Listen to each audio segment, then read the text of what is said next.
I never really like was in a Japanese environment until I started like working part-time at like restaurants or when I entered university. And even in university, it was a very international environment. But like every time I kind of left that bubble, I felt very weird. Like I felt like something was off. But at the same time, being in an international school, I was kind of told to say what I think or like critically think about how to solve a certain issue. That's why the moment that kind of like connected, I was like, I have to do something about it. So I think there is definitely a big effect of like the international school background part.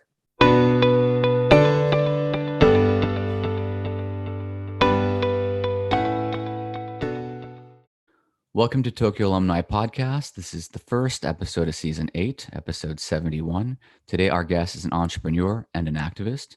She was born in Hong Kong, raised in Singapore and Japan, and currently resides in Chile. She's the founder and president of Voice Up Japan, an organization with a vision of a society where anyone can raise their voice in hopes of creating an equitable society where one is not judged by gender, sexuality, nationality, and religion. She is the co-founder and CEO of WAYVX, a Chilean-based firm dedicated to the digitalization and democratization of the financial industry through the implementation of blockchain and other decentralized ledgers. Currently, she is working in corporate venture capital investments at Kauffman Ventures. Welcome to the podcast, Kazuna, a graduate of CAJ, Christian Academy Japan's class of 2015. Thank you. Thank you for having me. And yeah, it's really exciting to be on this podcast. Happy to have you. Today we'll talk a bit about what you do, your background of being from CAJ, living in Chile, and a little bit about maybe you can help explain to everyone how this whole decentralization of finance works, because I think a lot of people hear about Bitcoin, but not many people know what exactly it entails. So first, can you tell us a little bit about who you are, what you do? Yeah, so I think you did give a good like sum up of what I do, but I am an entrepreneur and an activist. I specifically do my focus my activism on gender equality rights and LGBTQIA rights in Japan. And in terms of entrepreneurship, I have a brand in Japan called Title Group, where I kind of focus on different types of sustainable items. And here in Chile, I have a company called WAYVX, and we develop blockchain-based systems in order to digitalize and kind of tokenize different types of assets. And I hope to get into that a bit more later. But yeah, that's kind of a bit of what I do. So what brought you to Chile? My exchange, because my third year in university, I kind of wanted to go somewhere that no one usually goes to, you know? And then I was like, why not Chile? And here I am now. Wow. And I mean, I think a lot of people do get into entrepreneurship, later on in their career. You went into it head first at a really young age. So what sort of drove you towards, starting your own projects as opposed to joining a company early in your career? I think like being in Japan, I didn't want to do the shukatsu because I knew that I'm not like I felt like I wouldn't pass any like standardized tests in that way. And then I always kind of wanted to be able to control what I'm doing or kind of be like the boss. I don't really like listening to instructions. That's why when I was a third year in university, no, when I was in my second year in university, I decided to start my own organization because I was like, if it fails, I can try to look for a job somewhere else. But I was still a student, so I felt like the risk was still little and there's a lot I would be able to learn. And the organization you're talking about is Voice Up? No, it's another organization I started called Educate For. We focus on doing different educational programs in Peru. And that was like my first step to kind of like learning about business models, corporate emails, all of that entrepreneurship world. Wow. So you started that pretty early, and then later on you start Voice Up. Can you tell us a little bit about Voice Up and how it started? Yeah. So in 2019, I started a petition because a Japanese tabloid magazine kind of they released this ranking of girls that are like easy to have sex with, and had this ranking of universities, 5 specific universities. And I just thought it was unacceptable. That's why I decided to do a petition because, like, growing up in CAJ, we're kind of forced to do like social activity. So I knew that like change.org existed. I knew my friends that always like shared petitions. So I was like, it wasn't a big deal. And then when I started that petition, it kind of blew up. And then there I was like, I didn't want to kind of lose that momentum. And I was really passionate about what was happening. That's why I decided to start Voice of Japan. And yeah, it's our 3rd year this year, and it's very exciting. Being, from this international background, do you feel like that has affected, sort of your perception and perspective in regards to sort of gender equity? I know you guys also look at, race and religion, but I think right now we just focus on gender in Japan. I think definitely yes, because I never really like was in a Japanese environment until I started like working part-time at like restaurants or when I entered university. And even university, it was a very international environment. But like every time I kind of left that bubble, I felt very weird. Like I felt like something was off. But at the same time, being in an international school, I was kind of told to say what I think or like critically think about how to solve a certain issue. That's why the moment that kind of like connected, I was like, I have to do something about it. So I think there is definitely a big effect of like the international school background part. And so you graduated CAJ in 2015. Yeah. Can you tell me a little bit about, you are a CAJ lifer. So can you tell me a little bit about how that background has affected who you are today? I think it affected me a lot because like, well, this part might not be just like CAJ, but one part is in CAJ, you can do a lot of extracurricular activities, which kind of allows me to like do everything I want to do. And it's like, if you go to normal Japanese school, you can only do one thing, one extracurricular. No matter how good you are at time management, you can only do one thing. But in CAJ, I was able to do everything. I actually graduated with the most extracurriculars, but because I just loved doing everything. And you're like allowed to do it as long as you can manage your time well. And I think that's something that has impacted me a lot. And what else? Sometimes we give like biblical reference jokes.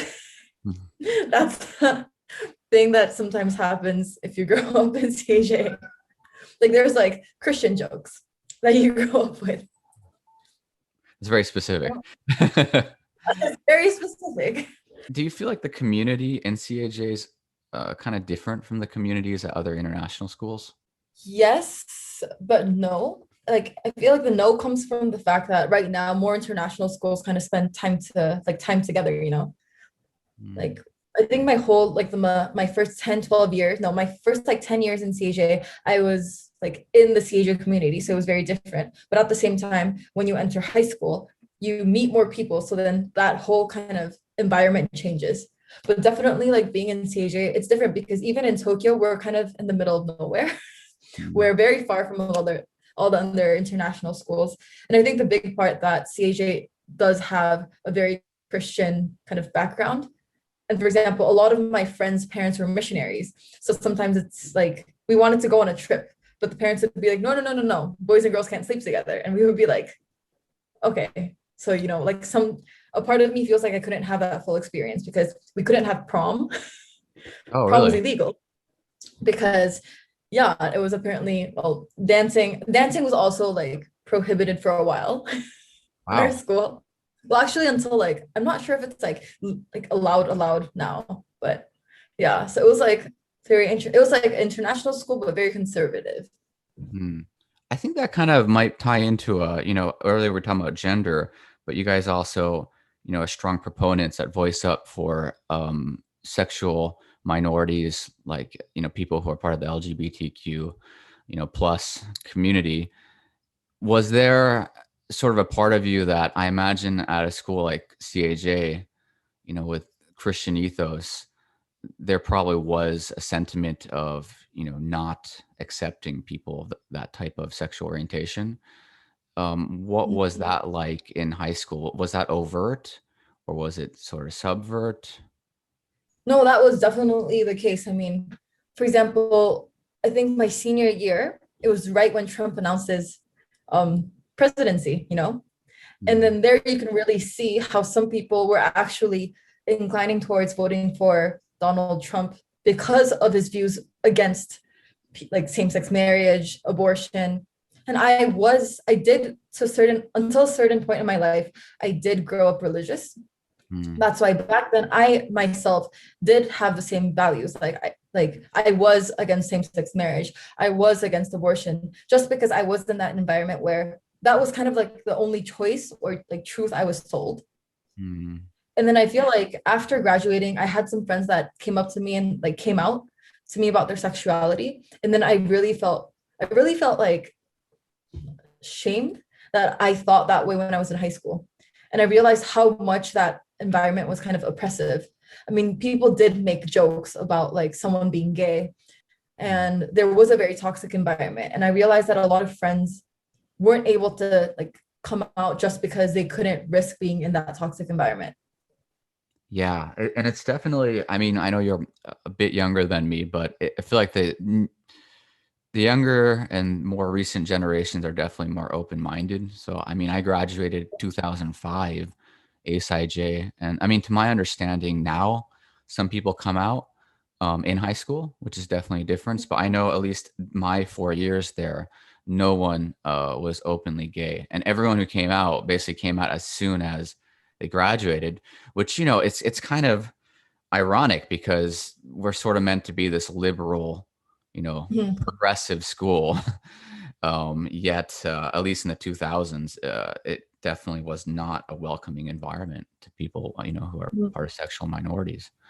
So right now you're in Chile, and obviously living in Latin America, Spanish is needed to survive. Was this all part of the plan from the time you were in high school, college to go to Spanish-speaking country? Not at all. I mean, I started speaking, like taking Spanish class because in sophomore year, you know, in international schools, you have to take 2 consecutive years of languages. And I didn't really have a choice. It was like Spanish or French or Japanese. And I really didn't care. That's why I was like, Spanish. Like there was no reason behind me taking Spanish. It could have been French. Wow. So that was quite fortunate that Yeah, you ended up living in Chile. I'm sure your Spanish teacher exactly. Yeah. is probably pretty surprised. I think she's proud. I know that my university professor is very proud. When it comes to language acquisition, so, you know, you'd be a trilingual. Does that, you know, I feel like I've tried to learn a third language and I kind of use it as an excuse that I never really learned a third language until my 20s. So I'm not very well equipped at it. So as you learn Spanish, do you learn it like in English or do you learn it in Japanese, or is it like a hybrid? I started learning it only in English. But then when I started learning Spanish, I would be translating everything from English to Spanish. And then at one point, I had to start learning Spanish in Spanish without I never really used Japanese to learn languages. But yeah, it was like at one point I had to switch because then a lot of people told me that it was obvious that I was translating everything in my head. So that's when I really started to change how to think and how to speak. And then it just kind of became a norm. And right now, how what is your level in Spanish? I would say I'm fluent. I don't need any help right now to be in meetings. I can read anything, listen to anything, watch anything, translate. So, you know, in your work, you work with blockchain technology, you know, the so-called cryptocurrency. So can you actually first briefly explain what is crypto, and then maybe explain to us why this whole decentralization of finance sort of, you know, connects to the work you do?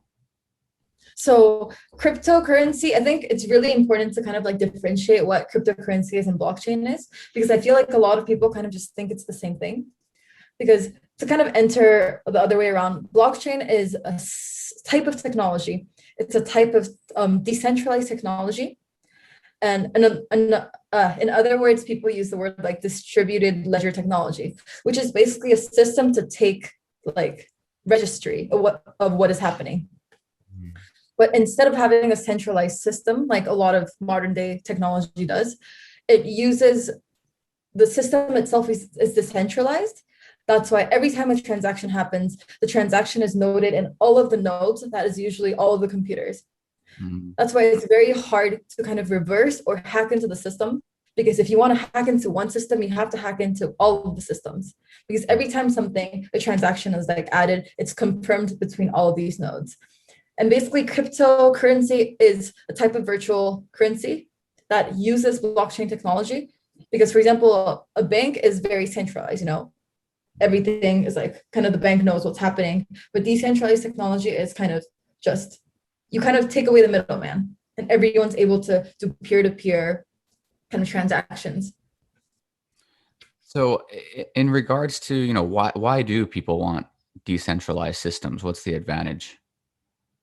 So the biggest advantage at this moment is the safety, I would say, because, for example, the big part of implementing blockchain technology is the whole concept of smart contracts. And smart contracts are usually kind of, in a normal contract, you would put the conditions, the terms and conditions of what the contract entitles in a written form, right? What digital or like smart contracts are able to do is they're able to use like cryptography to encrypt all of these terms and conditions, but in a way that it can execute certain things automatically. For example, if in a smart contract, if it says that I am not able to sell this token for a year, the system won't let me because it would be in the smart contract. And plus, I can't try to reverse it or change the terms without people noticing, because it has to be registered in this distributed system.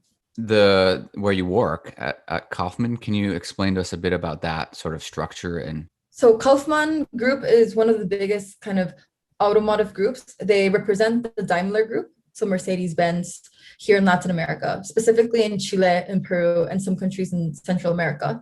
And they own this company builder and corporate venture capital, which is focused on either creating or investing in mobility-related startups.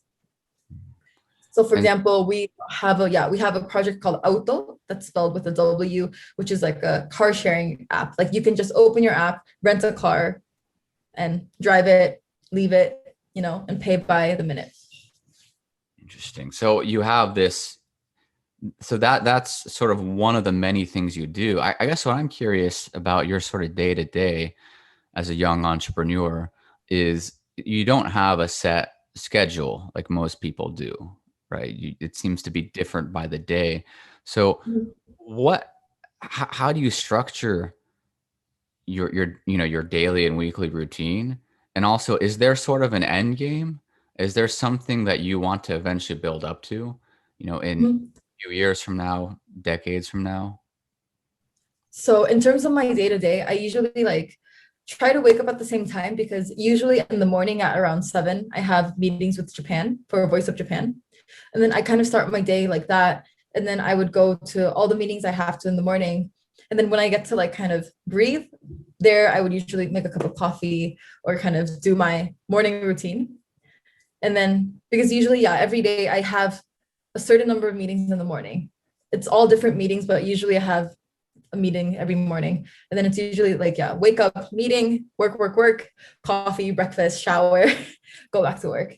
Oh no, yeah. And then in terms of kind of goals, I do hope to have an exit with a startup, whether it be WAYVX or whether it be another project in the future, to have an exit to be able to start my own kind of VC fund and hopefully a philanthropy fund as well, to kind of fund young, to be able to fund young activists and young organizations while investing in ambitious founders.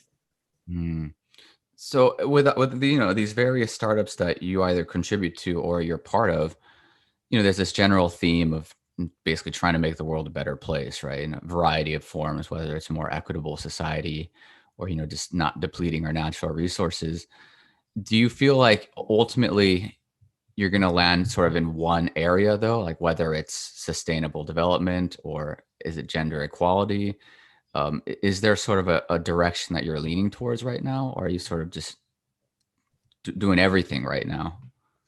I think the way I kind of want to go is to like, I am interested in going into politics at one point, but even so, I don't see myself like kind of dedicating my whole life. I kind of see myself like being in politics for however long the term is, and then going back to starting a new project. Because at the same time, I think a lot of these projects kind of have like, they have an exit or they get acquired, or and I think I'm totally capable to have a startup running without being, actively a CEO. Like I think once it goes to a certain point, I can probably go become a director and start on another project. And hopefully in the end, all of these projects are able to help each other, and kind of I can start a bigger ecosystem of helping nonprofit and for-profit entities to make the world a better place, whether it be for sustainable development or gender equality or animal rights, like that's really push interesting. and accelerate the system. Yeah. That's really interesting. You mentioned politics. When you say politics, are you talking about like politicians like in Japan, like running for? I am. Yeah. I'm not sure when, but that is definitely one thing I would want to dedicate my life. Sometimes I don't really feel Japanese enough, but at the same time, it is where my family it is. It is where my family is. It is where I'm from. That's why I do hope to, because I do like managing projects. I do like looking at budgets. I think I do like things that politicians do. I do like speaking to people. I do like trying to make meaningful arguments. And if I'm able to really change it from the inside, I think that would help me understand how the world works more, and it would give me more like abilities to really change it from the outside. Yeah, that's really cool. That they definitely do need stronger leadership in Japan. I'm sure you were following the recent elections in Tokyo. There was it was interesting that the Liberal Democratic Party, they ran 15% women to 85% men, and they were just demolished. So I mean, obviously that was just one reason why, but it was interesting to see. Then you had other parties that had either majority women or like half women do quite well. So definitely, I think changes are happening. It's incremental, right? Sometimes it's kind of frustrating how incremental it is, but it seems to always be in a Yeah.